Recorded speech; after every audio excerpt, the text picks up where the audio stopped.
And I want to tell you something today that you may not necessarily be aware of, but God uses lack in your life. God uses lack in your life.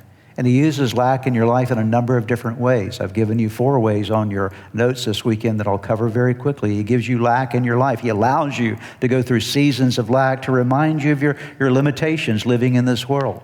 It reminds you of the fact that this world is not all there is. You long for heaven, because I will tell you something about heaven. There's no lack there, okay?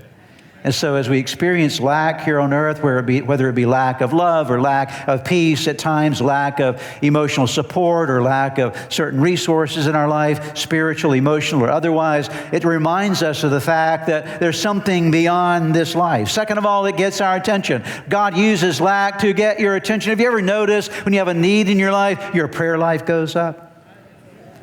It's amazing that when you recognize I need something, you start talking to God. It's one of the ways that God actually gets your attention. When your attention has been diverted from God, it also brings us to the end of ourselves so that we will seek Him. As long as we're always taking care of our own needs, we think we don't need God. We find ourselves in a situation where the need is greater than what we can supply. We certainly recognize we need Him, and it shows us that He is the one who can and will provide for us, that He is our Jehovah Jireh. He wants you to know Him as Jehovah Jireh in His life. So let me ask you a question this morning.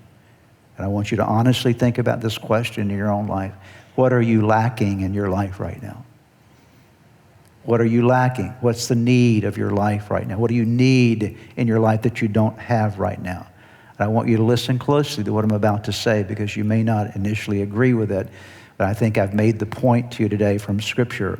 It's an understanding that actually lack is a blessing. Now, I recognize that when I gave you that point, I was not going to get a lot of amens on it. I understand that, okay? But that's okay. The reality is lack is a blessing. You and I need to thank God for what we lack, because when we thank God and recognize what we lack, we realize it points us to Him. It points us beyond ourselves to Him. The psalmist David said in Psalm chapter 18, verse 6, "In my distress, when I was going through the hardest of times, in my lack, I called out to the Lord. I cried to my God for help from His temple. He heard my voice. My cry came before Him into His ears." David said, in the distressful times of my life, it was good for me because it turned my attention toward God.